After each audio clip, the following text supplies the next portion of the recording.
Bongo rendez-vous ya peuple congolais, magazine ya peuple. Vous allez belé na rendez-vous quotidien de lundi au vendredi en direct. Na Congo 26 Télévision, la chaîne de l'unité nationale. Salutations à les téléspectateurs Nyonso et puis merci. Vous allez belé d'ici comme d'ailleurs. Vous avez un magazine. Yabada Mboka, ba Congolais na pesi bino mbote. Merci mingi na fidélité puis na ba réaction na bino boda ko lembate ko sala. Magazine ya bino, l'exercice ya redevabilité. Et donc permettre bino population. Makamoto lobakawa. Bino pe bo participer bo kota to solo la. Na ba réaction na bino na ba intervention na bino botinda na numéro ezali affiché na ba poste de télévision. Ne raison bo monaka na tiaka drapeau. Ala tiango.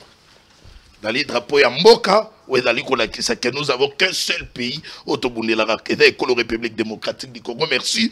Na rendez-vous d'analyse et de débat, rendez-vous d'enquête et d'investigation, tout le Congo, rendez-vous de la dénonciation, tout le Congo, rendez-vous d'actualité. Na analyse et débat du jour, très cher téléspectateurs, puisque faut toloba, nécessité d'aller toloba, faut toloba, parce que tout d'abord adulte, bakamambo est dans le kende wapi, tolobango parce que ça fait débat, bakamo y a participation, il y a chef de l'État Félix Antoine Tshisekedi à la deuxième édition à Global Gateway Forum, où est organisé par Union Européenne dans le cadre de la coopération mondiale. Discours, il y a chef de l'État Félix Antoine Tshisekedi dans ses rendez-vous internationaux devant plusieurs dirigeants. Nakati wana to sala ba analyse. Quel est le sens il y a discours il y a mon Konzamboka Félix Antoine Tshisekedi? Est-ce que dans réaction, est-ce que dans le discours fort ou bien dans le discours dans le humilier école République démocratique du Congo? Toujours nakati il y a sens, il y a discours il y a mon Konzamboka yemo lobaki na suspendre plaidoyer na ngao na ye nango. Ana tanana c'est la réponse ya Kagame. Réponse ya Kagame ezali nini? Pour mon Konzamboka suspendre plaidoyer na ye. Est-ce que il faut totika batoba continuer kokufa? Toko analyser wana kacha metandi ya mon Konzamboka. Et avec Kagame tobenga ki sanguinaire. Mutu makambo ezali ko bouleverser tellement mitu ya ba Congolais. Awana kacha plateau na biso et ko permettre biso to sala analyse de fond pour que ba téléspectateurs bada ko landa biso ba comprendre makamonenge dali koleka awa na école République démocratique du Congo. Ce Kagame nga yokete compromis nini tokozwa pour la paix. Ba réaction dali ebele na sujet yo très cher téléspectateurs pona Denis Sesanga pona ye na tweet na ya lobiboye Félix Antoine Tshisekedi ba propos na yo ezalaki teni na campagne électorale ya 2023 yemoka lobaki que il faut la guerre avec le Rwanda, avec Paul Kagame pour la paix. Côté après ce peng, côté n'a d'aller tirer son alarme. Si on a d'aller qualifier que mise en œuvre, il y a projet à balkanisation et bandit déjà dans le régime, il y a Félix. Côté il y a ministre des Affaires étrangères, il y a Rwanda. Côté n'a y a que seul pouvoir, où il y a arrêté escalade où il y a le président Félix Antoine Tshisekedi. Et puis il y a d'aller critiquer Félix Antoine Tshisekedi qui a abusé la tribune, il y a sommet où il important pour un partenariat économique. Côté à Patrick Kemouya, il y a porte-parole, il y a gouvernement. Il y a côté de Yaloubi, tendre la main à Kagame, c'est une mesure de grâce avec le Rwanda. Selon lui, cette initiative illustre une démarche stratégique de paix et de responsabilité. Nani Adali Koloba mieux, Touvandawa, Namakamboyo, parce que les téléspectateurs Badali belé, Oyo, Badali Kolanda, magazine du peuple, Tolobela Congo. Mais autre sujet, autre banina yango, Awa Edali, position il y a INC après la démission de Vital Kamerhe au bureau de l'Assemblée nationale. Donc tu as déjà communiqué moko oyo membre moko ya INC a qui participer à l'atelier à M23 l'IFF Congo. Mais toujours communiqué officiel ya parti. Oyo baloba ba suspendre balobi makambo wana te, c'est-à-dire azui ata mandat mon côté pour que a qui ne se présenter une activité au Alliance Fleuve Congo M23. Na yango na nyonso wana to bandi d'abord na invité liboso na li maître Joël Mongu oya dali président ya jeunesse ya INC pour la ville province ya Kinshasa après to ya yamba ba prince kinana na équipe nyonso pour to sala analyse mwana mboka très ya yamba yo na plateau na monsieur ya magazine to lobela Congo. Merci mingi mwana mboka Yves Luamba na opportunité au PC biso lisusu lelo to sola na ba congolais na ko profiter mbala moko na pesa mbote na co-débatteur na ngai pe mbote na ba congolais nyonso bazo kolanda biso à travers chaîne na biso Congo 26. Donc nous sommes très heureux d'être là pour participer à ces débats. Très bien. Avant d'aller au débat, pour tout le monde, on a caméra, en attendant, invité Moussouba Kota pour tout le monde, on a prince Kinana. Démission à Vital Kamerhe na présidence et l'Assemblée nationale où il a eu lieu le 22 septembre, jour pour jour, les notes ont déjà 19 ou 20 jours. Position à Vital Kamerhe ezali ndenge. Position il y a UNC ezali ndenge face d'abord il y a Félix Antoine Tshisekedi et puis na Union Sacrée. Pour demander quand même au Sénaki comment on appelle ça pour dire qu'on renouveler chaque Union Sacrée na mona qui connaît pas Mbata. Je pense que position à UNC ezali sans ambiguïté, position à biso ezali claire, position à biso yebani. Biso UNC tozali bato te soki tolobi A na tongo na 18h tolobi B na 0h tolobi C te. Biso tozala bato ya cohérence, tozali bato ya logique. Position na biso ezali claire. Quelques jours ou quelques semaines après deuxième congrès à Union Sacrée, président Vital Kamerhe azali président du parti Nangai akindaki ko signer charte ya Union Sacrée pe ko renouveler appartenance ya parti na biso UNC na kati ya lingomba politique na biso ezali Union Sacrée. Donc position na biso ezali claire et totikali wana jusqu'à présent. Et c'est vrai, le président Vital Kamerhe ne gère pas les partis au quotidien. Même Kondio Bazo Kamba parti chaque jour s'aligner dans la même logique qu'on a le président Vital Kamerhe. Donc nous sommes derrière le président de la République parce que en face de nous, Ezali Bitumba, en face de nous, Ezali étrangers, Oyo velléité na bango, il y a expansion. Les alliés se sont cachés, donc le territoire Nabiso Ezali fortement menacé. Donc Congo Bisonio se photos à Sikamoko pour que tout mettre fin à l'Ikambo Yabitumba. Donc c'est ça la position de l'UNC. Nous sommes avec le président de la République et nous continuons à soutenir tous les efforts qui sont déployés pour que tout mettre fin une fois pour toutes Nabitumba Oyo et Télémeli Biso, ça fait 30 ans. Donc relation avec Félix Antoine Tshisekedi à Kamerhe est intacte. Relation à Bango Ezali intacte parce que avant même que le président Kamerhe a démissionné, le président de la République et le président de la République Tolanda qui a une déclaration aux États-Unis. Avant même ça, le président Vital Kamerhe a l'oba du haut de l'Assemblée nationale que s'il continue à travailler aux côtés du président de la République, c'est d'abord tenant compte de ses relations privilégiées, relations particulières au Bazanango. Donc je pense que les deux hommes, les deux personnalités, Mokonzambo Kana, un de ses alliés, des premières ères. Donc, Bayebi parcours au Basali ensemble, Bayebi ba difficulté, Bayebi ba problème. Les hauts et les bas dans les relations, ça existe, mais ils sont encore là ensemble. Et je pense que Bisso, INCP, Congolais, nous n'avons rien à gagner. Il y a que pousser Batouanami Baleba Kabouana parce que tu es Bibi Sikabaouti. Oui, Bibi Sikabaouti. Pensez qu'à la photo, ça s'appelle la casse la région. Oui, on a mon chef de l'État.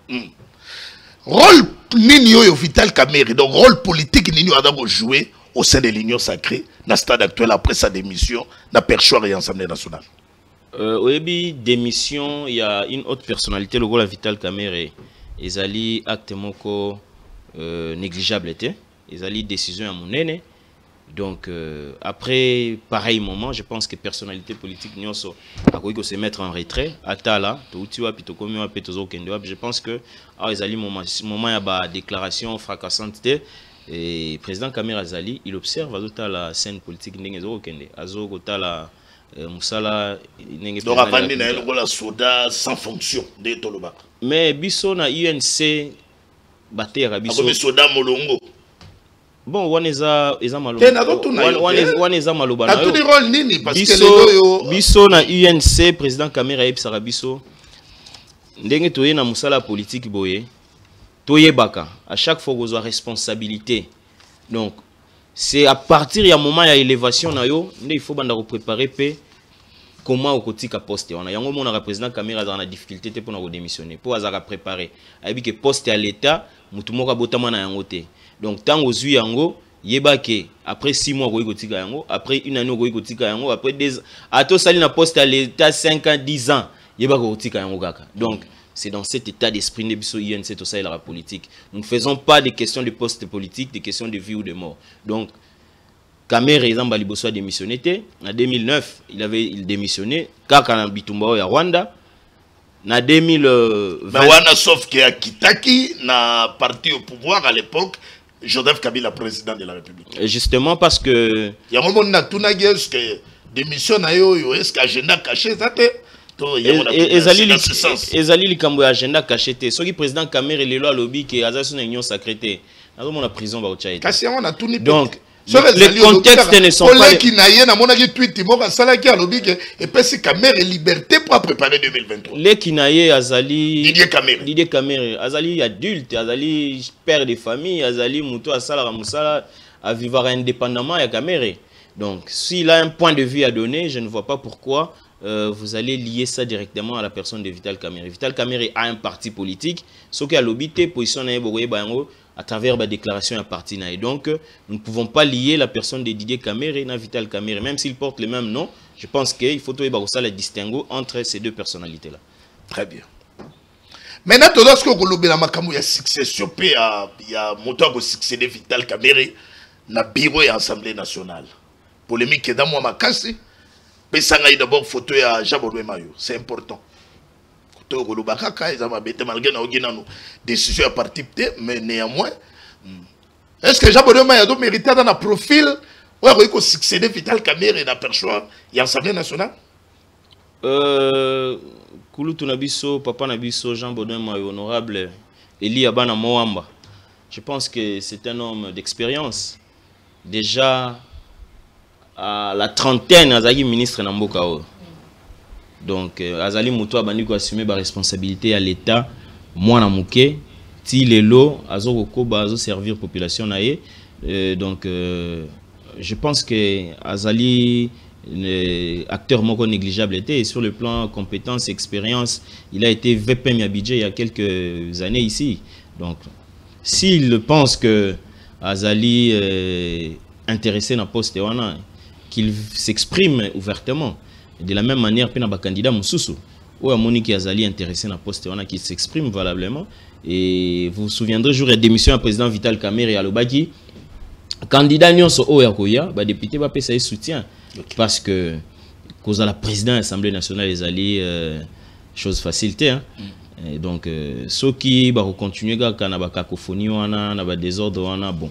Ça sert à rien. Na recommande pourquoi d'autres na yo. Pesanga ipe boji, ebe boji sakara. Pesanga photo na yo.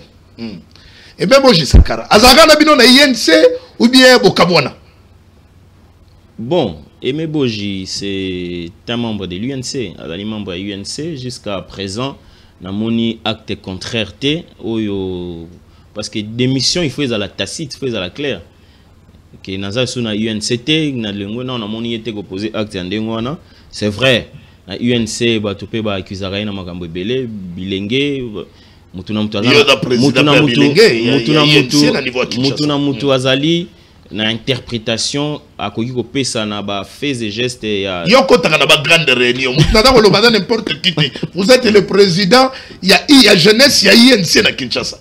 Donc moi je pense que ezala honorable Jean-Baudouin Mayo, ezala excellence Aimé Boji bazali ba cadre à UNC, soki bazali na démarche moko balingi ko mener, je pense que toko certifier démarche wana soki ba s'adresser na parti qui est parti ngala comme président de l'Assemblée. Bon, parti na biso bozara pe na moi député, est-ce que na vous soutien ba député wana to lo baki wana ba contacter parti. Merci. Dès lors que salamité ezala pas ya honorable Mayo. Donc tozolo baga. Donc ça ka ebe boji. Ba congolais baza ko landa ba na besoin ba dans éclairer. Asa ministre pour le compte ya INC ou bien pour les comptes, il y a Félix Antoine Tshisekedi. Parce que ma rumeur, et ça l'a rappelé mingi par rapport à poste ministériel il y a d'accord occupé. Azali ministre Mboka. Pour les comptes, il y a quota, il y a INC, ou bien il quota, il y a deal, il y a Bettina chef de l'État. Il pouvoir discrétionnaire à mon Mboka, à Sali Choué Panaï. Je n'ai pas connaissance, il y a deal entre le président de la République et ministre Boji, je n'ai pas connaissance, il y a deal Moko et Jean Rwanda. À ce que je sache, pour la première fois Aimé Boji akotaki na gouvernement ezalaki INC mutetindaki. Et donc loyauté à mutu na mutu ngana koyiko ya koloba en ce qui concerne les loyautés à Boji te.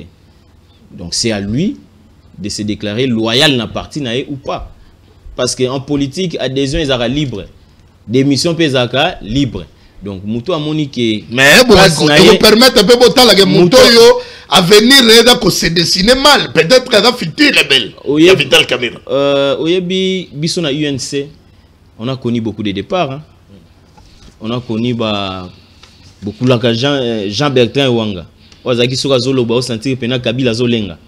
On a connu de Lubaya, on a connu de Sambo Colombe, on a connu de Bitakwira, on a connu de personnalité ndenge na ndenge.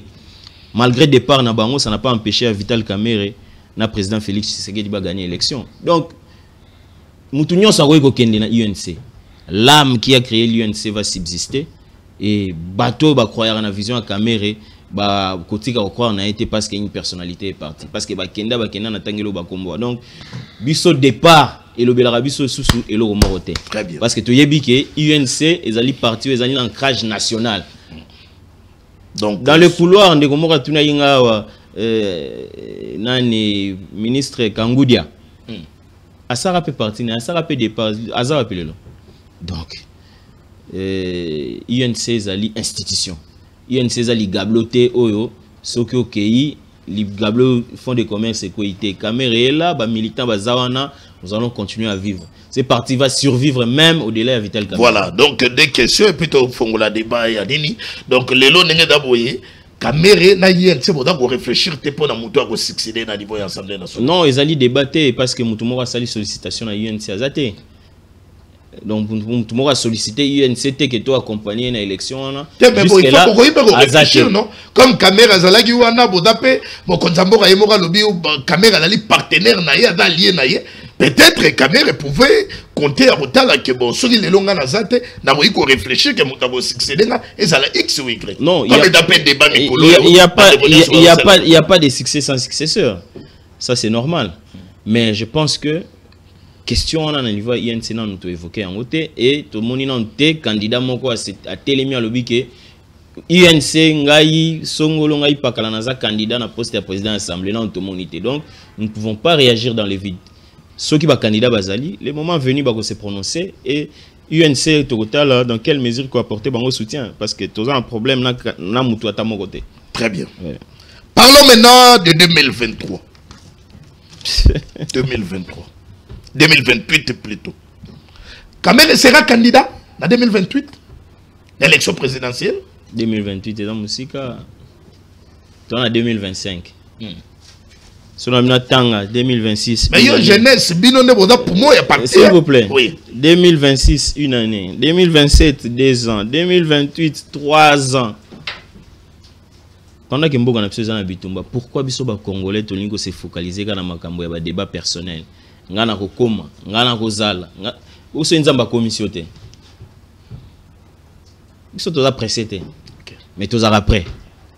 Pour yo mono ozano yebi que Kamerhe soki ba PC poste ya premier ministre, ba commissaire ministre, ba commissaire président de la République, pas peuple congolais, yebi ka rosala sans difficulté. Donc Kamerhe c'est un homme qui a été préparé à diriger. Ce n'est pas un opportuniste, ce n'est pas un cheveu dans la soupe. Est-ce que vous avez la solide ancrage na yo ya zalaki na ngovi ya komona ba makambo nyonso Kamerhe dossier 100 jours et paille Kamerhe to eko ya na makambo ya Assemblée nationale. Est-ce que vous avez l'ancrage na yo zalaki na ngosoli ancrage ezaka ancrage c'est la rata. Oyebi peuple congolais azotala biso azaka bate. On regarde tout peuple congolais oyo azotala biso lelo. A comment à niveau que acteurs politiques opposés acte à vandi à observer à analyser pas une conclusion. Ba politiciens belé ba yaka ba uganga na télévision awa peuple atala ba ngo kanisa ni peuple on azoba on est besoin manipuler mais atala rabino a oseka yango monaka après chaque législature au monde assemblée nationale bazaka 500 150 ka bazoni 450 ba koyi parce que peuple a comme une maturité à juger acte ba fait ba geste et ba acteur politique. Donc dire que parce que ba tout moko ba orchestrer campagne moko ya diabolisation ya manipulation que peuple a mordre na maison wana tozomi kosa. Peuple a s'exprimer na urne. Donc tous à la presse, tous à la passion. Voilà, dernière question. Tous à mboka, tous si ça na bitumba. Et si le peuple là, c'est la mission de Yangoana. Dernière question, c'est la question à secrétaire général. Il y a parti, ou les noms comme président, il y a parti Yensi, Billy Kambal. Alors on reprochait Mingi Balobi que c'était incompétent.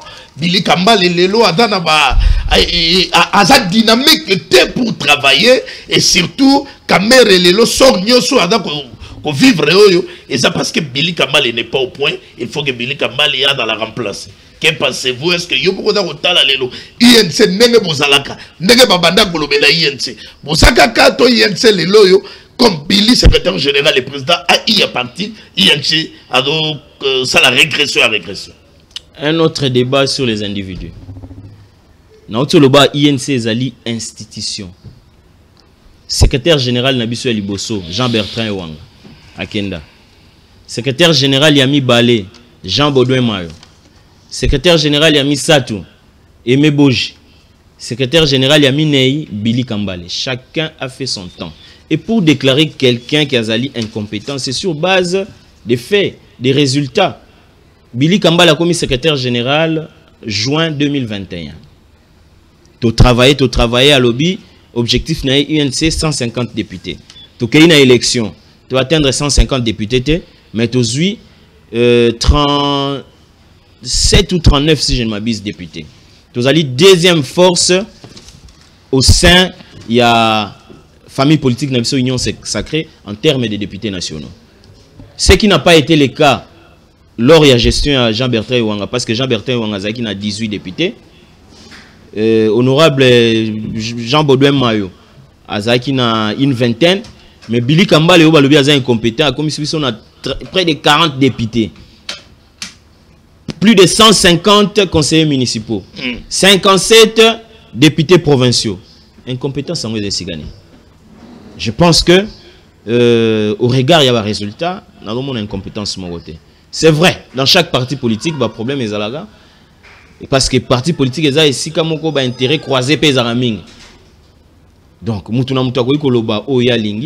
mais le plus important est ali libre de s'exprimer tout en préservant l'unité et la cohésion au sein du parti. Et dans le moment où on a le parti, malgré un point de vue, mais les idéaux qui nous ont réunis restent le même et l'attachement des militants face à l'idéaux ils ont entamé. C'est ça le plus important. Je pense que les restes, on les alliés, polémique, il y a des camps, il y a des partisans, donc ils sont trop contents. Merci beaucoup, merci pour la temps pour parler de l'INC. Un grand sujet, m'a invité dans Bissau. Ah, on a 4 plateaux, je demande d'ailleurs à la régie de nous aider. Changer Bissau sujet, et puis tu es au Fanda, ou est-ce que dans Makamboyo, Oyo, Bakinois, Bakongolais, Bissikani, Sobada, Rolanda Bissau. Merci, Maître Arnold. Prenez la place, s'il vous plaît. En attendant, on avance. La régie va nous aider, très chers téléspectateurs. En attendant, madame, on change de sujet. On nous prépare aussi la vidéo. Il y a moi, Félix, Antoine Tshisekedi, dans le forum. Oyo, ça suscite tellement beaucoup, ça fait beaucoup de bruit. Et puis, on a 4 plateaux. Nous avons cette obligation d'analyser. On suit d'abord la vidéo et on se retrouve tout juste après. On suit les. Et donc, le plaidoyer que j'avais prévu pour appeler à des sanctions, je préfère le suspendre pour le moment, en attendant évidemment d'avoir la réponse du président Kagame. Nous avions des tensions pour vous proposer de travailler ensemble, de rapprocher nos peuples, nos communautés, pour le développement et le bien-être de celle-ci. À aucun moment, je n'ai affiché une attitude belliqueuse, quelle qu'elle soit, à l'égard du Rwanda ou de l'Ouganda ou d'un autre de nos 9 voisins. Aujourd'hui, nous vivons cette situation et nous sommes les deux seuls capables d'arrêter cette escalade. Je le dis en prenant à témoin le président Joao Lourenço, notre président actuellement de l'Union africaine. dont je rends d'ailleurs l'hommage, un hommage particulier pour son implication dans cette crise, et qui, comme vous le savez, était à quelques encablures de la régler définitivement. Mais malheureusement, sans aucune raison, en tout cas je n'en ai jamais entendu jusqu'à ce jour, vous avez boycotté cette cérémonie alors que nous étions à 98% déjà de recouvrer une paix durable. Mais il n'est pas trop tard pour bien faire. Et c'est pour ça que je prends à témoin ce forum et à travers lui le monde entier pour vous tendre la main, Monsieur le Président, à ce que nous fassions la paix des braves. Et cela demande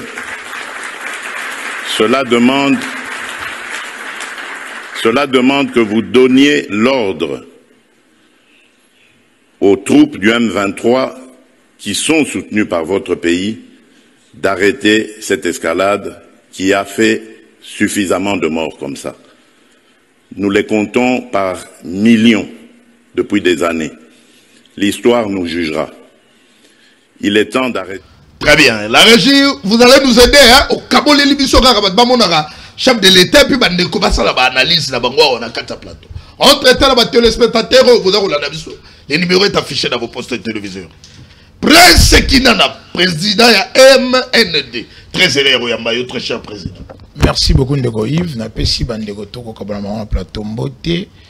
Bana Congo biska bakolanda biso Mbote belé à travers Congo 26 télévision, la chaîne de l'unité nationale. Tikanga ina banda na bana Kinshasa à tout seigneur tout honneur. Bana Kinshasa balali très déçu na moko ya ba député provinciaux na bango oyo ba mekaki ko élire les députés provinciaux ya Monga Fula ndeko Obem Mukamu Isukama. Oya ba ko kocha une question orale avec débat pour na ayeba ndenge nini ville li ko tambola mena ba secteur moko précis.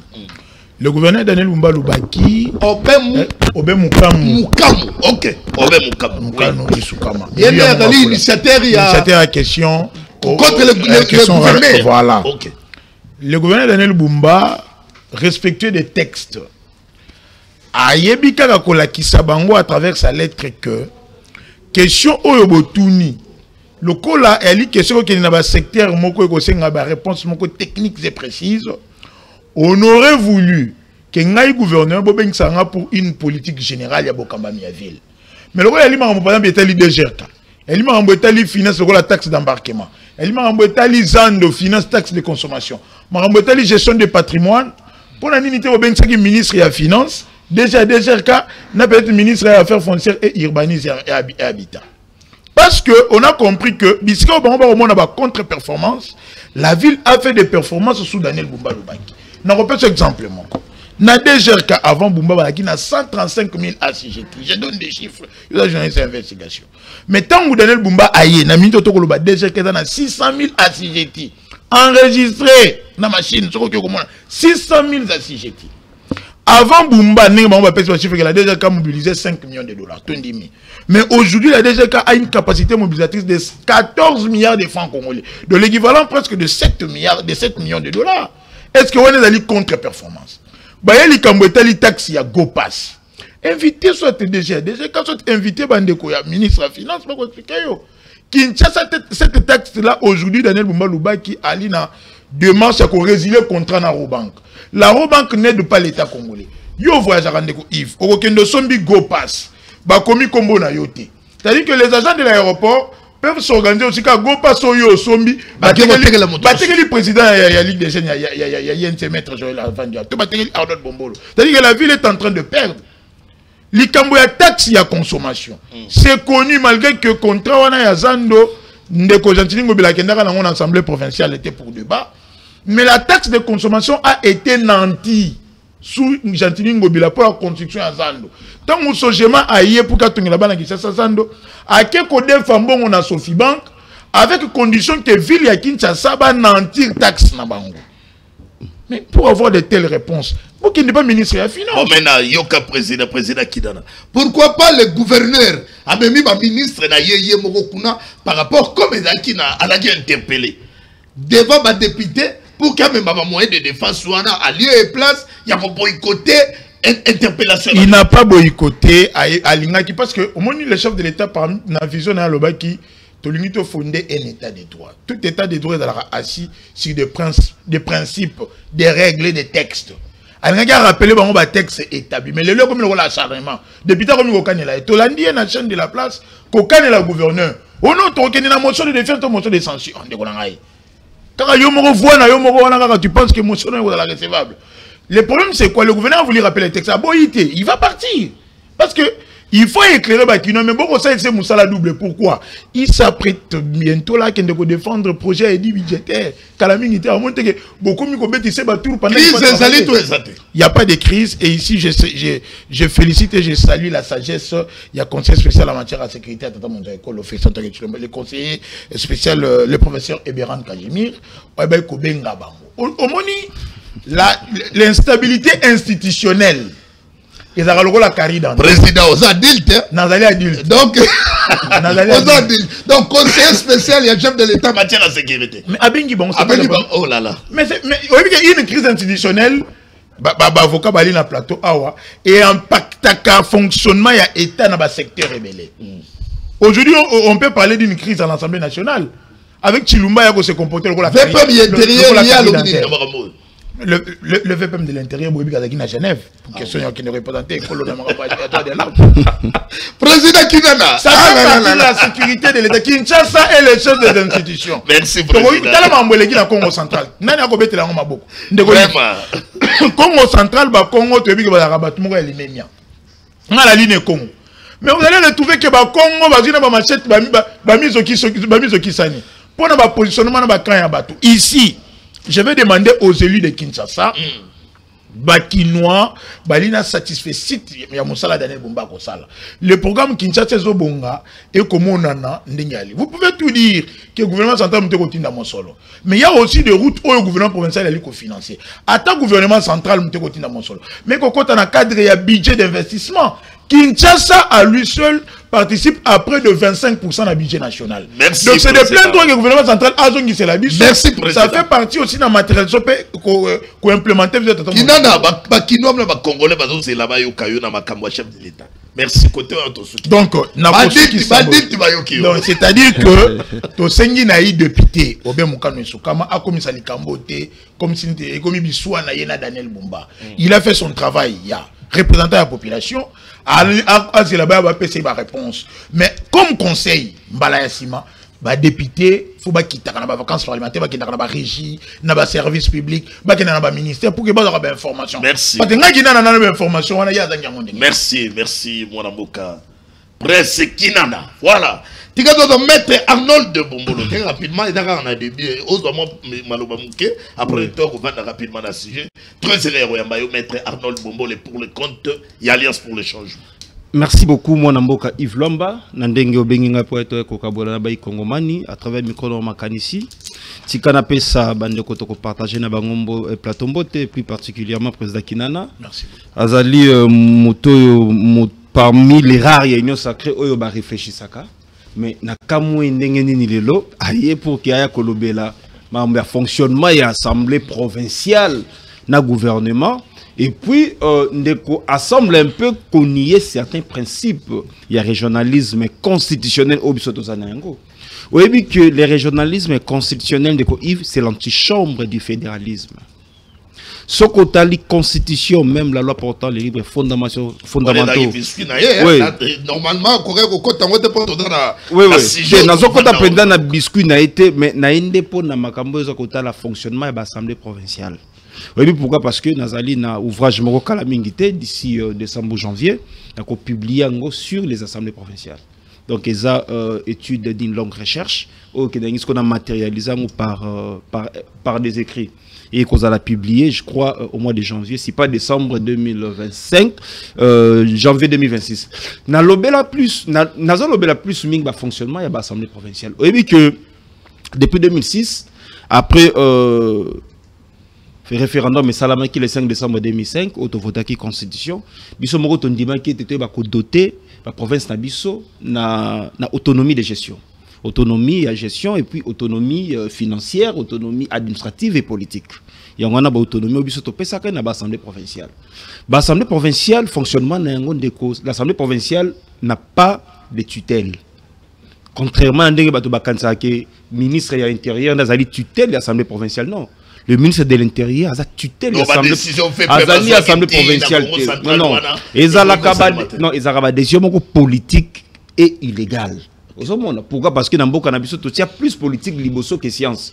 Il y a un que les lots de Canabiso, Jacques Chabani, comme ministre intérieur, a coquille même qu'on sale makamo bandi qu'on a bango basala qui kala qu'on bloquer l'Assemblée provinciale, qu'on scellé en même qu'on paie ça même députés provinciaux ba siéger. Ils allaient en violation, il y a un texte de Cannabiso, en violation, il y a constitution, et puis en violation, il y a loi portant les principes fondamentaux sur la libre administration des provinces. Si je déjà battu, oui. Kabola, c'est les discours à chef de l'État. Kanayago Kabola, comme ça, mon amboka côté naïe, amigago pesa makanisi. Nalandi tweet na yo. Adeo ya koyoka badeli c'est sanga o ya lobike mokonza mboka alobaka solution avec les Rwandais pour ça la guerre. Côté il y a presse penge adako lobaka déjà régime ya Félix maintenant la tendance ya ça la balkanisation ya mboka.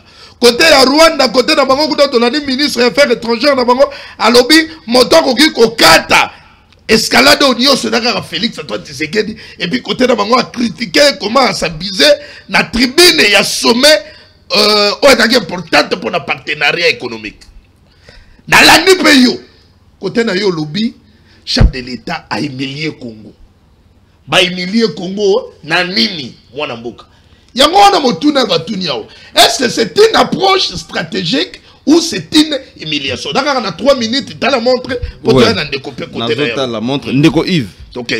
Oyebi ke nga déjà na ya maloba na yo. Ngai déjà na pesi position na ngai. Na propos ya président de la République Ndeko Antoine Félix Tshisekedi Tshilombo oyo a humilié davantage mboka na biso. Oyebi humiliation na ye euti na ba déclaration contradictoire et active na ye moko. Il y a pas longtemps, président Tshisekedi peut-être à Bossani aloba qui était à la moindre escarmouche, je réunirai les congrès pour attaquer le Rwanda. Asukaki Wanate alobaki que je n'ai pas besoin d'arriver sur le sol rwandais. Même à partir de l'RDC, je peux attaquer le Rwanda. Oui, je peux attaquer le Rwanda. Voilà, je peux attaquer le Rwanda. Est-ce que Wane Zali déclaration il y a paix ou déclaration de guerre? Et c'est là qui déclaration de guerre, et c'est là qui déclaration de pété. Contrairement à comment Nandeko Yves, na Bruxelles, biso to kanisa ki lokola ke président Tshisekedi akozwa maloba pona aloba makambo ezali ya tina pona mboka ndeko président Tshisekedi akei ko pleurnicher et alobi na suspendre plaidoyer akei ko pleurnicher Arnold d'abord relancer yo alobi na suspendre plaidoyer na yaki nango pona senga ba sanction na Kagame mais ndenge na moni ya zawana na suspendre nango na bombi ala bimisa cheme tandi Kagame na dans besoin na auto solola makambo efonga na yo.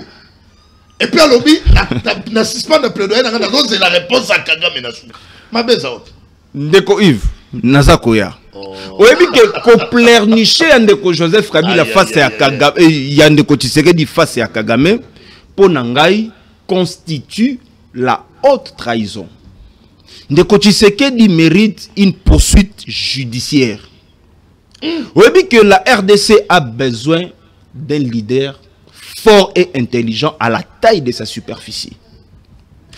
Ndeko Tshisekedi olobi ke ayaki na discours na ye a suspendre yango pona akende ko pleurnicher devant Kagame. C'est une fois de plus encore de l'amateurisme diplomatique. Parce que en diplomatie ba s'improvise akate bayaka na oyo na ngondo tangi. Yeboni akoki kotanga makambo e komamite. C'est de l'improvisation. Mais ça le beti maboko ça ni ne beti maboko. Oh, bato ba sepeli, maboko betami. Ba wolo libiso ba benga kayango langage de gestes. Okanso ka ke bato ba beteli maboko ba sepeli o ke bato ba wolo liyo. Président Tshisekedi a humilié RDC. Ce qui a yebaki que un jour akoki ko senga loboko ya Kagame. Il ne fallait pas tenir ba discours ya tenaki. Déjà à l'époque, tant que moi n'amboka Jean-Marc Kabound, to sala ba débat na awa. a proposé un dialogue à 2 niveaux. Sur le plan international, que la RDC, président Tshisekedi, a solo lana président Kagame, un dialogue sincère. Bande ko union sacré na plateau na yo awa to ndongba na bato ya IDPS balobi te Kabou n'a pas une leçon à nous donner. Mais oh lelo yi azo sala, oh lelo yi alinga sala. Mais zali makambo Kabunda ebisa ki e. En plus de cela, Kabunda proposa qu'il y ait un dialogue national et inclusif. Oh il faut ba rebelle ba fanda biso opposition non armée to fanda tu sais que des fanda pour que to régler problème sous la médiation internationale. Mais dès que tu sais que dit aboya ki yango, personne ko continuer ko boya yango. Pendant ce temps-là, Goma Bukavu est toujours occupé par les rebelles. Moi je pensais que le président Tshisekedi a kokaki ko exercer ma prérogative naie conformément à l'article 69 de la Constitution. Mais dès que Tshisekedi a kenaye à côté. Donc dès que Tshisekedi a confirmé que notre armée n'est pas forte. Notre armée n'est pas capable de faire la guerre au Rwanda. Il fallait qu'on menace Kagame, il fallait qu'on signe des sanctions contre Kagame. Parce que tant que Tshisekedi a Kotaki na pouvoir. Vous voyez bien que Tshisekedi a bandé même qu'on brade la richesse na biso au nom de la paix na Rwanda. Tant qu'on appelle ça qui on a biso à Sakima na Kagame. Et ça qui toujours au nom de la paix. Lui ne peut plus encore croire na bonne foi à Kagame parce que Kagame n'est pas de la bonne foi. Comment on dit qu'on croit na bonne foi à Moutou déjà à négocier Kinaye? Motuna Souka Pona qui n'est pas Kinana. Ce que tu moni parce que tant on moni va commis où c'est une approche stratégique. Gana yoki kensi to somi minuki. Oh, quoi ça kate papa ça l'adulte. Babi, c'est-à-dire dernier avertissement au Mokonzambo Kasali. Parce que tant que tu crois attaquer face à monde, ba monde que na senga qui on a dit dernier avertissement na pesa qui mais Kagame yoki. Ce que dit maintenant une approche stratégique. Ndeko Yves. Et là, on dit nous comprendre par une approche stratégique. Mais quand tu sais que les Boko Azana nous croyait battre un ske, Tozali na guerre ou il s'agit d'une agression? Ça va parce que quand tu sais que dit tantôt logique na eza ya guerre, tantôt logique na eza d'une agression. Alors tous comprendre. Donc face à ça, et ko senga que biso baï congolais, to ebaki mboka na biso eza na besoin il y a un président fort. Un leadership beaucoup fort et intelligent, capable de faire trembler un petit pays avec une superficie de 26 000 km². Et à sa canana pays où ils allaient na 245 410 km². Merci. Ça c'est de la honte. Merci maître. De quoi il y a une chose à bombi, vous allez calme, yo vous allez souka. Tu sais que il y a presque nana. Natanga qui lobby na tweet na yo. Presque nana dans le lobby discours de Félix Antoine Tshisekedi à Bruxelles entre volonté de la paix et calcul diplomatique. Oyoki peine de connaître lobby à 3 minutes ou 3 minutes 30 secondes, ça va t'arranger quand même. Olimbola yango na ba congolais pour ba comprendre. Pour ma kambo roya ko na ba tususu ndenge sen pepe na yoki ba do sala quand même ba checking gratuit. Donc il faut que des pour comprendre diplomatie à Félix parce que c'est très compliqué. D'abord maladie à opposition au Congo. Il a que bandeko na ba kansa que être opposant il ko contredire union surtout. En fait au Congo l'opposition est dans ADN à contradiction. Et bon, même place de singulier d'évidence, Toyokani, même place intérêt national est allé. Même est-ce que vous avez une cohésion, on va téléméler la réunion surtout. Pour comprendre Fati, il faut qu'on ait une réaction à l'international. Première réaction, André Flao, ministre des Affaires étrangères belge. Alors, tu as toqué déjà avec la photo, il y a des potes RDC Rwanda, quand le président Tshisekedi tend la main et parle de paix, la réponse de Kagame est indigne. Mais dévoile au monde entier, si c'était encore nécessaire, le vrai visage de l'envahisseur guerrier. On ne peut plus continuer à ignorer cette guerre, il faut agir avec force. Na tribune nangana lobi boye pona yipsape bandeko ya opposition ba obakolanda biso. Voilà. Fati n'a pas changé de ligne. Ati quelqu'un na ligne moko. OK. Depuis Bitumba o e bandita masali anamnèse nango. À comprendre qu'il y a une deux dynamiques. Externe et interne, approche d'Akamoko. Processus de Luanda, Nairobi, Doha, Washington, c'est-à-dire démarche formelle et informelle, et là, il y a le solo, comme l'exigent les instruments juridiques internationaux. La Convention de Montevideo, en cas de conflit entre États, les règlements pacifiques, il y a différents meilleures solutions. Dans l'irénologie étude de paix, balobi, pour gagner bitumba approche ya malamu la rayali solo. La résolution 2773 autobimi c'est la champagne dans Mboka. Et je ne sais pas si n'attaque des négociations. Peut-être que c'est un processus de loi de Nairobi. Le président de la République a accueilli dans le forum Wana et des portées économiques. Namutu Naye. C'est provisoire. Oui, ça a une improvisation. S'il vous plaît, n'avez pas d'okina. Il a improvisé le discours. Qui n'a d'accord oui. A improvisé le discours. Ok. Et ça même m'a bêté. Et ça m'a bêté. On peut développer improvisation et des discours. Il faut pas distinguer Maloba Oyo, candidat président de la République, c'est que Dialoba dans la campagne, devant partisans, militants et union sacrée. Na Maloba Oyo, président de la République, chef de l'État Koloba, na ba salon diplomatique à portée internationale. Très bien. Avant hier, il y a eu Cyril Ramaphosa, président de l'Afrique du Sud, à lobby. Oh, na koyoka solo ya kimia na salle Oyo. Ce qui est monité, peut-être il y a la naïka, peut-être extrait, c'est ce qui est dans les réseaux sociaux. Cyril Ramaphosa, Ursula von der Leyen, que ce qui est monité la tête dans la salle Oyo, tu as deux bateaux. Bayoka na raté. Oh, bayoka na raté. Bitumbe ali kuna na région na biso Afrika. Région où ali na kita ebele. Oyo peut-être mokilo mbali bazie braqué région à Grand Lac, président na RDC na kolobela, président Tshisekedi na président Kagame.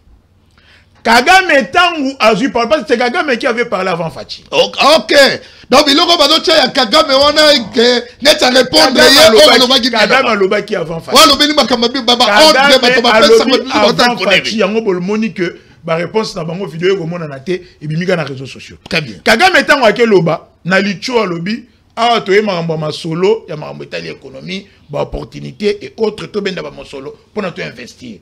Mais batu misusu bakoya ba luka banda kolela lela ba funda batu ba lukela batu ba sanction. Abaka facilité. Non non beteli sur pas la kene a condamné président Nabino pendant Holandité. Kagame abwakeli facilité cho alobi awa toye ko luka mosolo. To ne revenir na mboka la biso. A toye likambo ya COP. Mais batu misusu bakoya bakomi kolela lela ba luka ba funda batu ba lukela mamba ba guerre. Yango Fachi tangwa mataki. Donc Fachi est venu répondre à Kagame. Quel a dosé? Na discours na yé à Provoyaki à Kagame. Mais je vous dis non. Na guerre Oyo, en relations internationales, il y a deux approches. Il y a le soft power et il y a le hard power. C'est-à-dire que la force dissuasive, armée Nabiso, Fachi a tel on a beaucoup perdu. On compte des millions de morts. À Kenana, soft power, la voie diplomatique. Biso guerre sur le plan diplomatique, on a gagné Rwanda. Il y a eu plusieurs sanctions. Fataki na boula lobby, ah ouais, il m'a envoyé l'Union européenne. C'est parmi les principaux soutiens à Rwanda. Na ndenge ya multidimensionnalité à guerre yango. Il faut na yana sengele lisusu ba sanctionner lisusu. Aka ba sanction awa nenga yeboy. Azonga maboko pamba. Ndenge Kagame ya welima welisa ke kolela lobby te. Awa tu mangamba cop tu mangamba. Donc Kagame bandi. Kagame bangaki.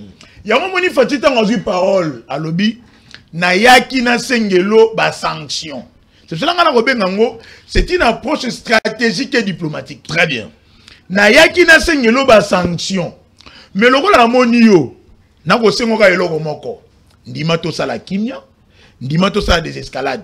Pesa mot d'ordre, ba IM23 ba longwa na ba sol na ngai. Longola ba mbila na yo na Congo. Batika ko violer ba Congolais, batika ko boma ba Congolais.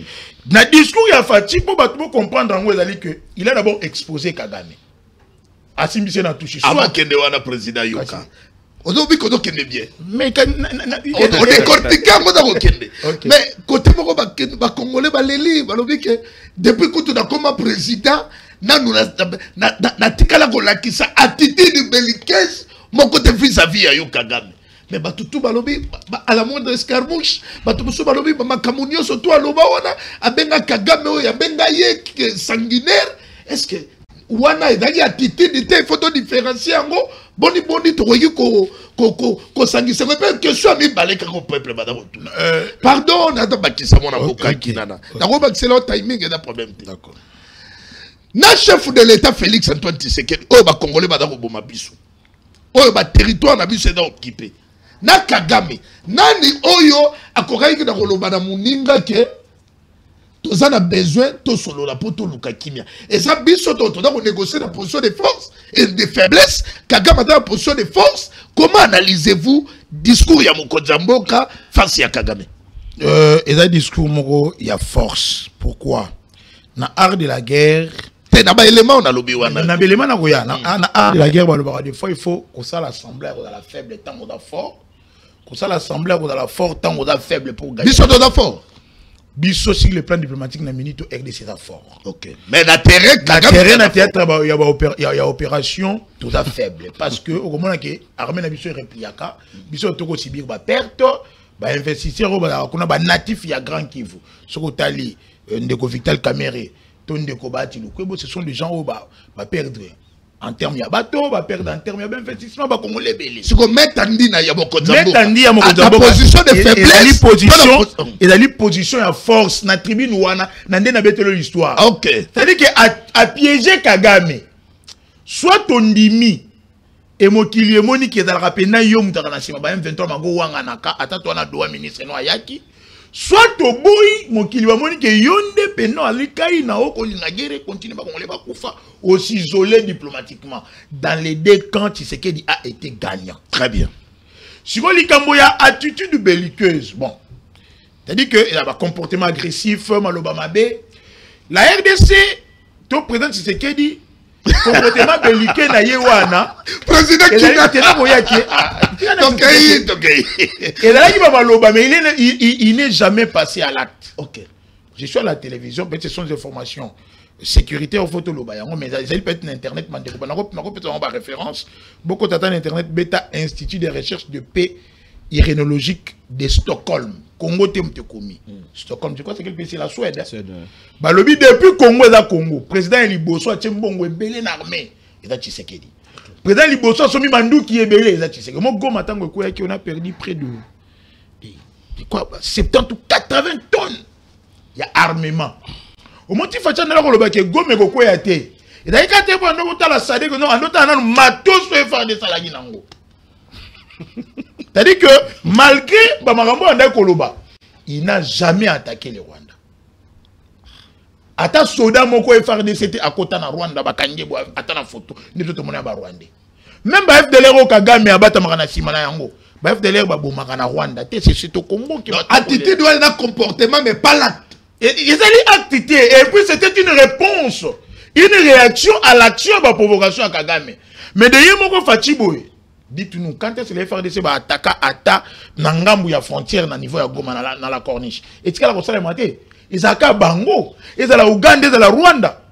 L'Ouganda s'est arrangé à faire les frontières Bango Moko na Bunaga na Sanke Batuna Biso. C'est un comportement belliqueux. C'est une provocation. Très bien. Sauf qu'il y a Mahagi. Biso to ali en mutualisation des forces. Mais au moment où troupes ougandaises bali ebele ko le ba FARDC. OK na place nous au moment attend sur la FARDC moralité. C'est pas comportement moko. Merci président. Donc ici, ba Congolais va comprendre que discours à Fachi et s'inscrire dans la ligne haute la rango déjà va processus OK et s'inscrire dans la résolution 2773 et d'aller piège attendaki na Kagame. C'est une stratégie diplomatique à la Kisabango que bomoni nengaki kolela déjà que a okengana kofunda ye. Natiki na kofunde te bo Kagame. Ndima to sala kimia hein to katalititi ne to benga ngwe pa banoko une paix de braves au bomelinga batu ebele. Mais même dans toutes les guerres du monde, Allemagne et France, ils ont passé. Merci président.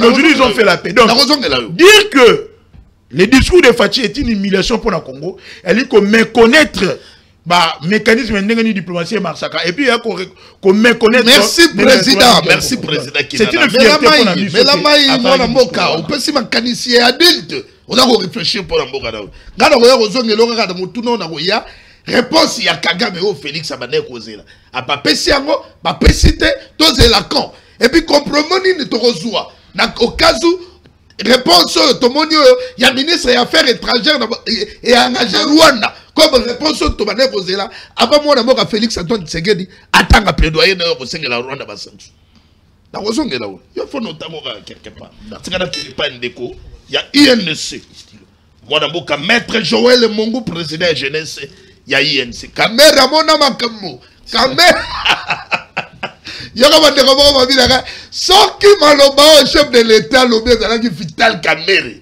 Ah, mais les lots n'ont sacré, babengani. Mais il y a quoi ça la balinga qui va finir. On va répondre.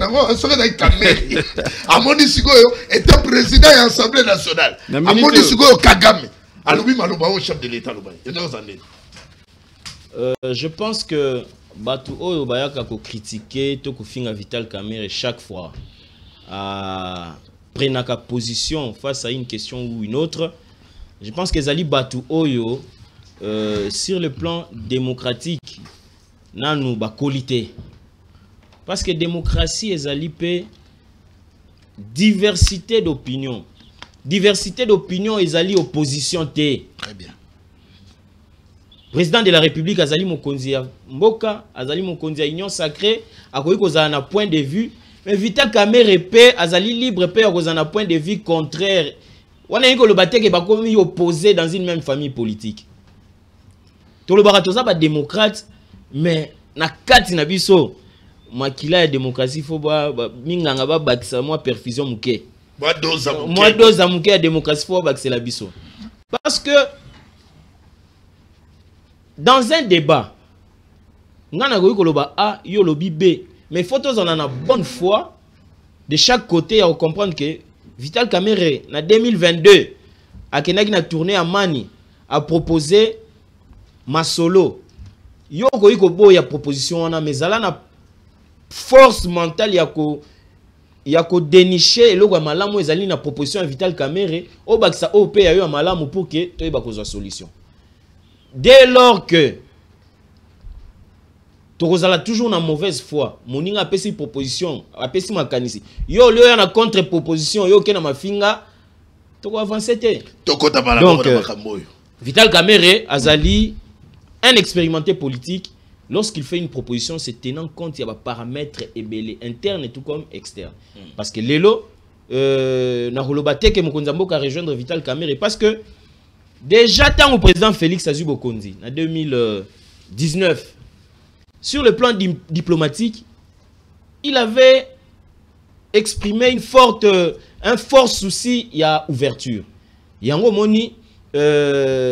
Abengaki même président Kagame partenaire, parce qu'à un certain moment, ça qui semblant, il y a Kondima, même tandis il y a président Félix Tshisekedi, tout marché ensemble, tout vers le développement, au lieu de vers Bitoupa. C'est ce qui avait apporté à calmer à un certain moment. Mais quand on chasse les naturels, on revient au galop. Kagame loko lazali rebelle né. Kagame loko lazali agresseur oyo. Pour ça, il y a richesse ya Congo ici la gaïté. Il est revenu dans la nature naïe originelle.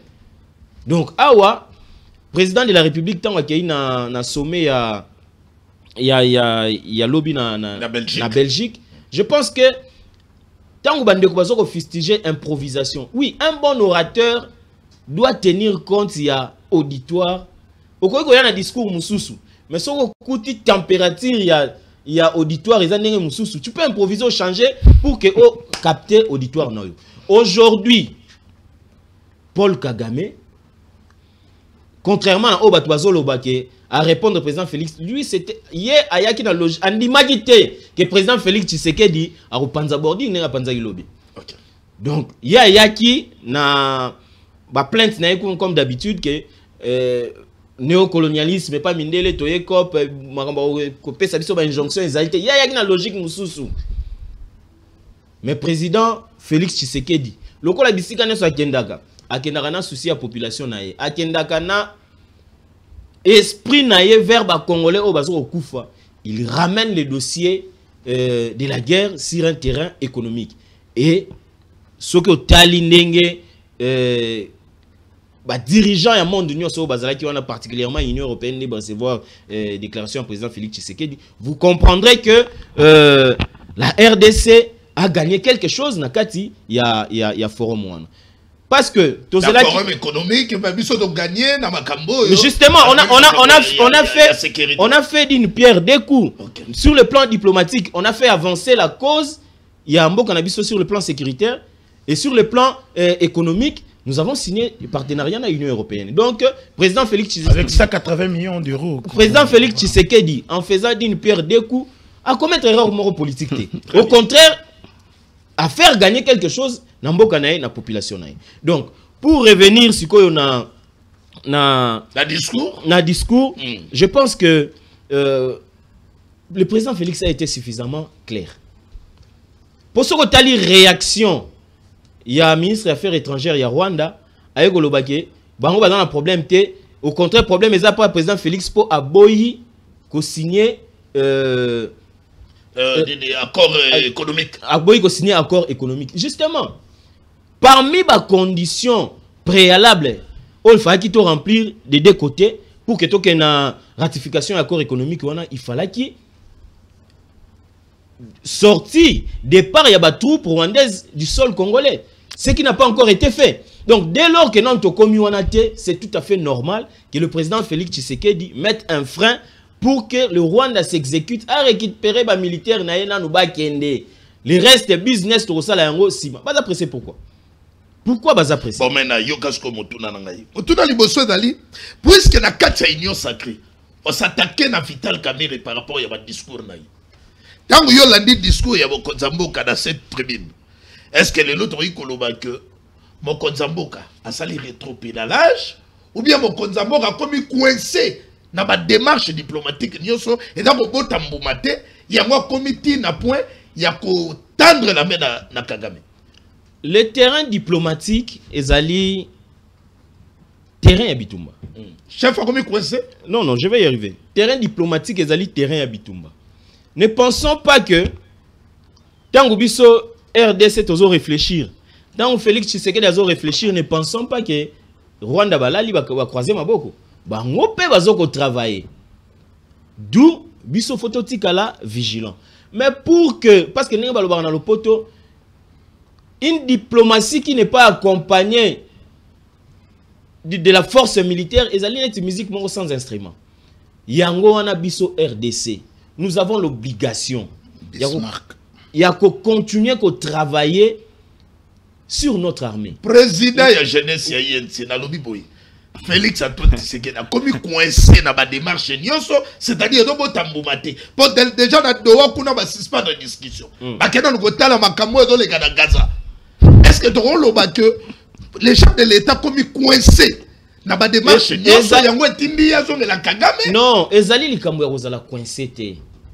Nous sommes dans un processus où, au finalité, nous avons recouvrer intégrité territoriale en Bokanabiso, nous recouvrer souveraineté Nabiso. Parce que le lot, nous comptons pratiquement plus de 200 jours depuis que Goma Bukavu est occupé.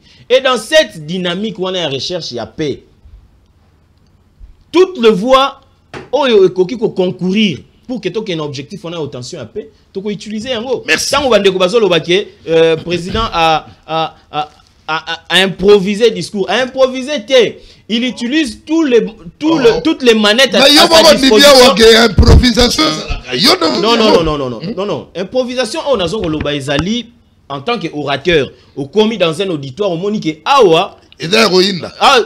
On comprend, improvisation, on a non, il y a une préparation, non, je n'ai pas dit ça. Improvisation, on a tenant compte de l'auditoire, il a tenu un discours pour faire avancer la cause de la RDC.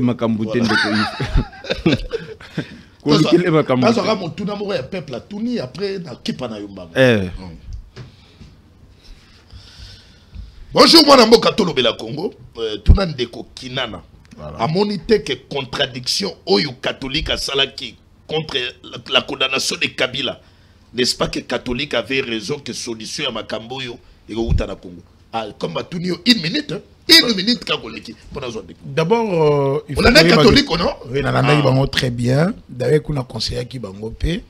En tant que barbitre. En tant que barbitre. Ok. Parce que dans le il y a réconcilier les Congolais, certes, toi, dialogue est inévitable et irréfutable.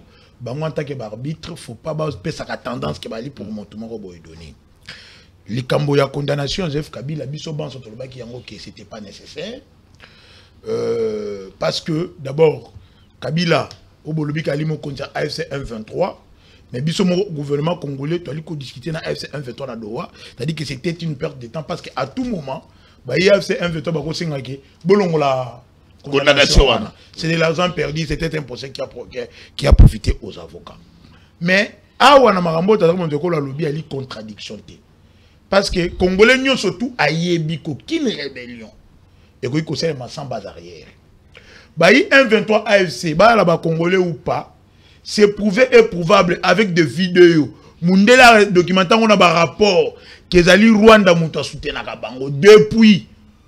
Et d'ailleurs, c'est explicable dans le langue que, au moment où il y a Doha, tant que RDC n'a pas solo là, na AFC M23, bah, bengi ça qui ministre des Affaires intérieures, ministre intérieur à Rwanda, Zalawana, ministre intérieur à Congo, à Zalawana. Mais ici, nous avons que le principe que l'oppresseur a la plus puissante, ce qu'on a complice parmi les opprimés, la meilleure des solutions pour la guerre, c'est d'abord qu'on Très bien, merci. Donc, dialogue à l'interne entre les Congolais, tout le monde se réconcilier, cohésion nationale, n'est que ça là que Kagame a une minute coquille. Merci. Donc, je vais pas Maître Arnold Bombol. Maître Arnold. Ndeko Yves Labo. Espoir et sali tout exaté. Dans ma Camboyo, il y a crise et parti Est et République démocratique du Congo.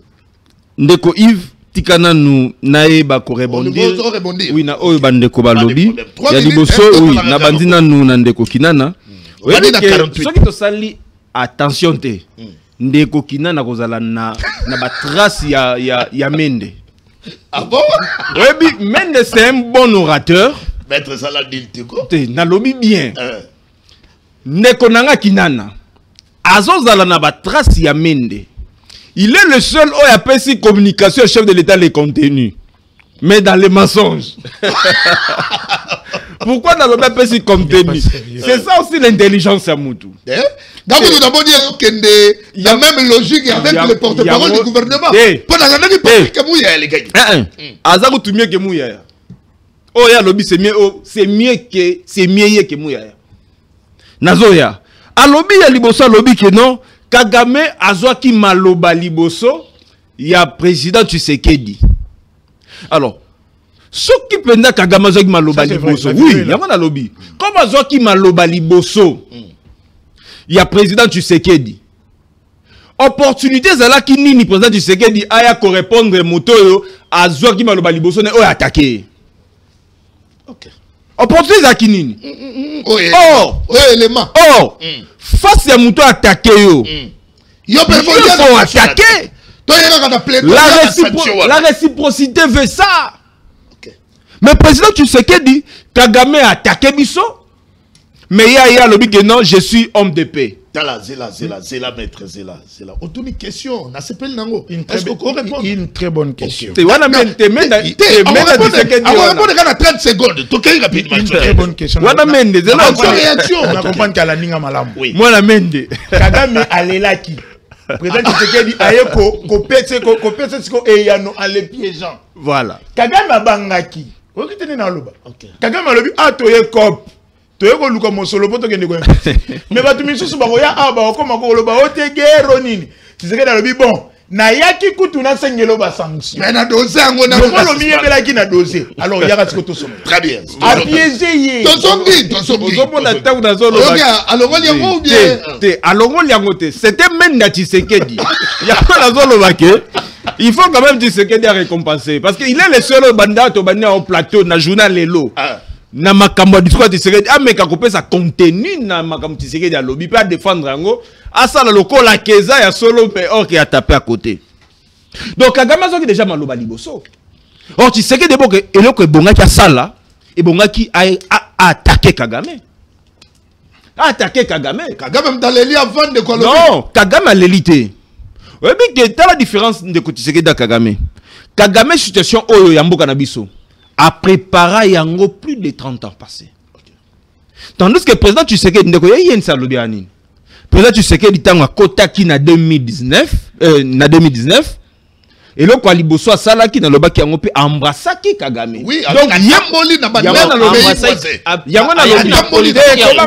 ko banga na otende ko to ko attaquer ko banga te. Il y avait même ba Schengen les a fermé à Fongola yango. Il a parlé avec nos 9 voisins. Même le discours na ya lobi na tamboli na 9 pays voisins na sololi na ba dirigeants. Yango na lobi. Or Kagame n'était pas de la bonne foi. Tshisekedi a préparé qui situation OOT. Donc pour naie abana ko croire na bonne foi ya Kagame. Ça dit na kende na pesa e or na biso ya Sakima akomemela ngai kimia. Mais Kagame a pesi biso kimia te. Malgré ton PC or, malgré azu izuni ya raffinerie d'or na mboka na pendant kazana or te. Na carnet d'adresse na carnet d'adresse oyo bisele la lobaki. Ça prouve que ne Tshisekedi a s'improviser na makambo nyonso. Donc aye candidat président de la République sans pour autant que azala na carnet d'adresse. Yango pe likamake ko sala. Ouais, bien les Camerounais ont improvisé et même là déjà RDC problème dans 60. Discours à Lumumba. Tellement que parce que Antoine Gizenga Ibisa Bisoke, bango tout bazaki étonné le discours bango va préparer qui s'agi oh té ndeko le feu Patrice Lumumba notre héros national atangaki yango. Ayaki na discours mi balé na bimisa ki yemo na poche atangi yango. Et discours wana ne mute memela ki Lumumba makambo kinon basasina qui mais oui mais mbongo te 180 millions d'euros, ça c'est du cacahuète pour la RDC. Avec tout ce qu'on a comme matière première, 180 millions d'euros c'est quoi ndeko Yves? Oui, que rien qu'avec les impôts et taxes, il suffit que tu canalises penza yango, tu es capable même ya mobiliser plus que ça. Wana zambonga nguba, mbonga miliki yoyo ya bana. Nous on a besoin d'un président à la taille de la superficie de la RDC. Il y a une situation oyo ndeko Tshisekedi aso comprendre nango te que ba voix oya kenaki nango la voix diplomatique a kenango et ça qui faut oya koti mais ça pour autant à comprendre ba méandre il y a voix diplomatique. S'il vous plaît, bino bolobaka ba solo na Kagame. Oya te tandi ale bobaluki. Bobaluki li fait. Yoka, tangu biso to lobaki a solo na Kagame. Goma Bukavu ezalaki nanu tombete. Si vous avez trop tard. Tu as commis trop tard. Ndeko Tshisekedi a son impression, c'est comme si Arizona 30 ans en arrière. Au lac de Liboso, il y a son gasima. Ce Kazaki m'a dit quoi si tu veux comprendre. Mais Asa m'a dit quoi citer. Donc comment il y a commencé à m'acanisiner sima? Parce qu'à l'époque, Kabunta a proposé que le Kwana. Goma Bukavu est tombé. Tu bandaki ko banga menace que Goma Bukavu est tombé. Malgré que INC, on l'a écouté sepela na plateau. Mais azoki ma question wana parce que la question est meki bango pas ba attaquer bango. Caméra mon oh caméra déjà à l'époque tant a proposé qu'il y a un décolle ça que Goma Bukavu qui tomber. Allez, Kagame donc ndeko Tshisekedi aboya ki ba wana nyoso. Pour na ya lobaki non, c'est la guerre. Merci. Donc il y a une guerre et on va se rendre compte qu'il a préparé qui guerre té. Azongi lisusu na vo ba to ba proposer avant Goma Bukavu za la tomber et pour le moment ndeko Goma Bukavu za tomber biso tozo bundate. Bozolo ba la diplomatie. Mais pour que même Kagame abanga ndima diplomatie anima dialogue sincère, il faut biso to attaquer. Et azobanga sanction. Té azobanga non sanction. Ndeko Yves. Ndeko Yves. Tangelanga pays o yazana ba sanction lokola la Russie. Il s'en fout de toutes les sanctions. La sanction diplomatique c'est quoi? Ndeko Yves. Question batunis ko Kinana. Mboke kokende nandeko Tshisekedi. Azana plan mon côté. Donc hier ce qui a yé amoni ndeko Kinana changer position akomi Kinana. Soka kena position yendeko yense ake a changer. Donc ina yé moko boye. Mais mindu keye na yoki. Toi de la nanu peut-être dans stratégie. Dans l'entretemps, rebelle à s'organiser déjà. Bangwana va comme déjà koluka organiser administration na bango comme un état. Il faut tout ça là très attention. Merci. Très attention. Merci. Kinana. Mokonza mboka ye moko Félix Antoine Tshisekedi tango alobi. Alobi ke nada kozela réponse ya Kagame. Alobi na bombi nanu plaidoyer na yeki na. Ana tanato. Na bita suki kosenga to chango to yoka to ngeni. Non, na landaki. Olandaki ngabi na bombi nanu. Soki ba Congolais ba landa. Te yo so landaki problème date mona muka. Président Kinana. Abi na bombaki yango. Na bombi plaidoyer wana. Ona pona sengela Kagame ba sanction. En attendant, c'est la réponse. Ministre des Affaires étrangères, il y a Rwanda. Il y a côté à critiquer le chef de l'État. On l'a dit en bien. Même Kagame a critiqué. Alors, il faut s'abuser. La tribune de ce mot important. Il y a partenariat économique. Même Kagame a critiqué. réponse to bande ko c'est pas pesa Tshisekedi ba pesi to ba pesi. Donc Kagame d'abord a qu'à répondre dans le couloir. Mais là c'est normal parce que Azuma Tchatcha. Qui va pas ça monter mon. Moi la mène. Réponse à Kagame a dit dans le couloir. Parce que Azuma Tchatcha on a qu'on s'attendre dans côté. À mon niveau à mon niveau à grandeur il y a pas chi. Parce que déjà le bakit. Il y a un système il y a go unique. Au bêtis qu'on a dit tant on fait ça il y a bêtis à qu'est-ce qu'on a couloir à quelque chose. Aïe président qui. Parce que mon niveau Tchatcha comprendre à l'obanini. Ce qui ont dit mi touche na carré, bon ça penalty. Ce que boy et yango na dit que André Flao a répondu.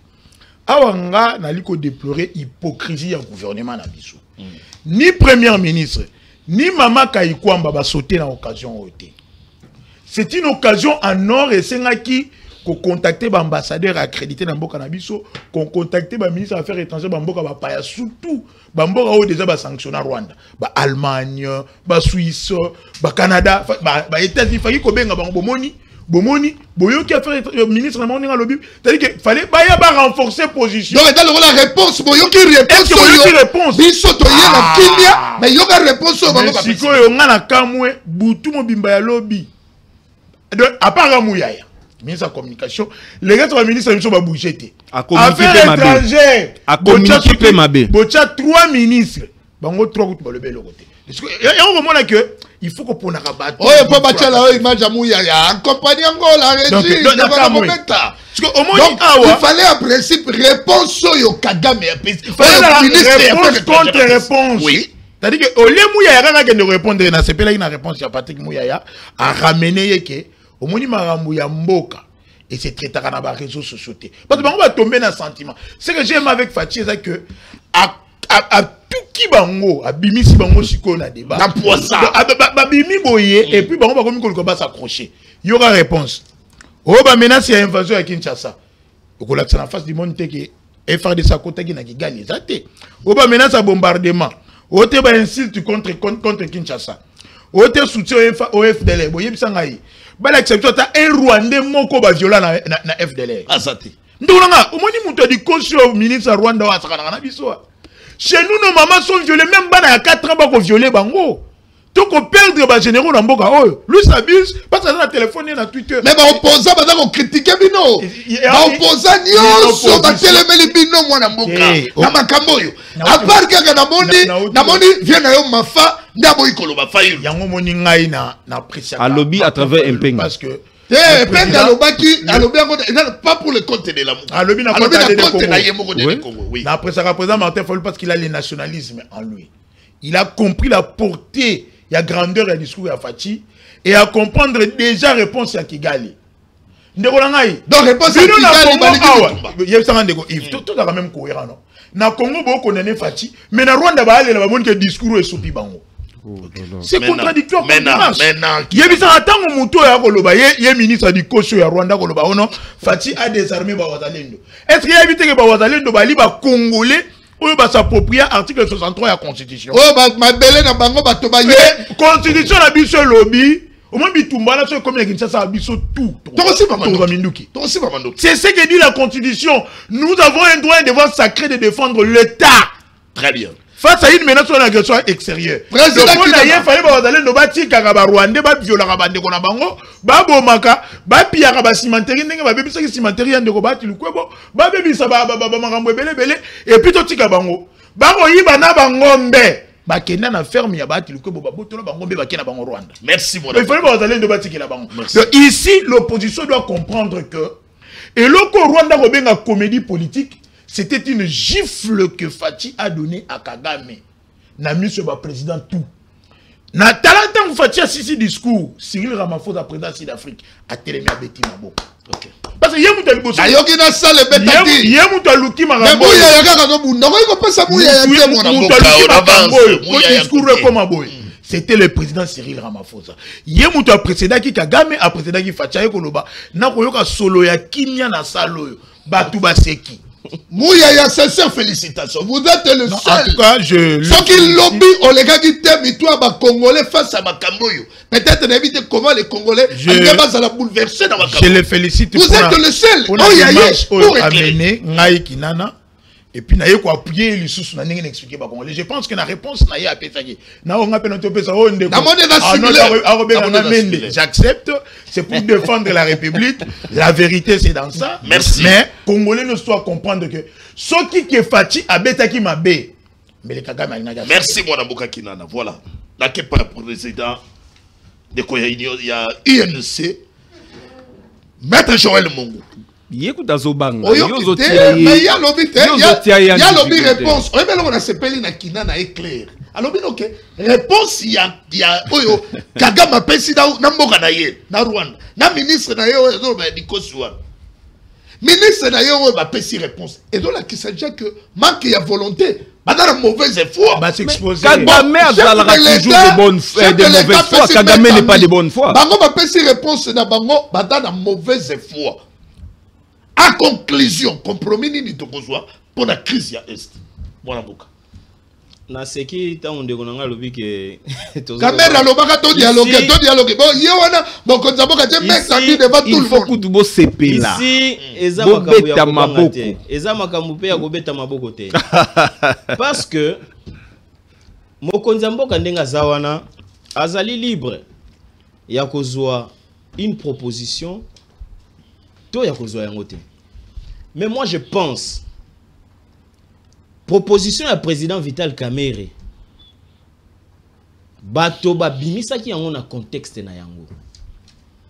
Mais lelo oyo lorsque mokonza mboka alobi attendre loboko, je ne pense pas que cela veut dire que option ya aussi la nana Rwanda a désamorcé yango te. Option on a pe ezali ko tendre loboko ndenge batunde ko musuba lobi ke ezali neti mise en demeure oyo ba pesi na régime ya Rwanda. Je vais aborder. Est-ce qu'on a Kinana mon mboka Kinana s'il vous plaît. Maître Joël. S'il vous plaît. Maître Joël Kinana tout dit abaneli kolobake nakati ya forum wana RDC dans qui fort. Justement, il y a un to komisi Kagame na suka. Mais sur le terrain Kagame il faut pas bakangi ba territoire na biso. Il y a un zoloba. Oui. Il y a un lobby ezali une forme de mise en demeure parce que tolinga te biso RDC responsabilité ya ko mettre fin na bitumba. Ezali nanga mona biso parce que biso nde toza occupé. Aujourd'hui, chef de l'état lobi ngana Kagame mwana mboka ngana ye biso bibale. Pourquoi aussi ngana na loba sou na lobi boyi. Kagame aujourd'hui a ses militaires sur notre sol. Vous comprenez? Bato bazo okufa, eza ba congolais baza sur notre sol. Jusque là, biso na to franchir frontière te pour tout toucher et pas ya Kagame. Ça veut dire il y a des gens qui perdre te. Il y a des gens qui tangisa te. Parce que ceux qui sont militaires qui sur notre sol, les bateaux qui sont sur les drapeaux. Mais les populations civiles, les femmes violées, les enfants éventrés, les cases brûlées, nous sommes les pertes à mettre au compte de la RDC. Il y a un lobby qui main tendue dans une certaine mesure, ils mise en demeure. Si dans le pouvoir, il y a Rwanda parce que n'oublions pas. Le président Félix Tshisekedi n'est pas sur le bango. Au-delà du matériel autoperdaki, lors il y a prise à Goma, nous continuons à nous préparer. Parce que l'eschatologie du grand soir, ça finira par arriver. Très bien. Indéfiniment, le Rwanda ne va pas continuer à marcher sur le Congo parce que nous sommes en train de travailler. Que ce soit sur le plan militaire, que ce soit sur le plan diplomatique, biso RDC, tozo ko gagner paix, tozo ko travailler paix, nous savons, coûte que coûte, la victoire reviendra à la RDC parce que les Rwandais finira par quitter notre sol de gré ou de force. Voilà, Maître Arnold clôturé. Quel compromis pour la paix? Ça la réponse de Kagame. Mais les Rwandais au moins, à travers le ministre des Affaires étrangères, tout qui répond sur Yalobi. Entre-temps, plaidoyer, Mokonzamboka, Abomaka, c'est la réponse à Kagame. Mais tout qui déjà, ministre des Affaires étrangères. Comment dans le bagi liboso na yo c'est la réponse na. Il faut arrêter Tshisekedi. Il faut arrêter Tshisekedi. Mutalobi liboso na yo. Mais la saisie mon tout Qatar. Permettez-nous. Qatar, Qatar pe kuna bakati d'abord ba négociation. Non, Boulos a été récité par le président de la République a expliqué en gros. Kagame Kagame qu'est-ce Soboto qu'il fait critiqué. ngai kimia. Montant ka facha le bien sisi. Ça les bêta maboko fallait Kagame s'approcher pas Fatima Yamba. Tamba soki o mende ino sacré. Quel gars qui s'accandile kimia. Voilà. Donc Kagame déjà laissé Fati a PC le beau combo. Masali ngote. Kasi akimi ti akena couloir. Il y a tout de quel compromis maintenant pour la crise. Ndeko Yves. Quand on a les gars qui ont silence, on va d'abord pour y clôturer. Oui, il y a le bas.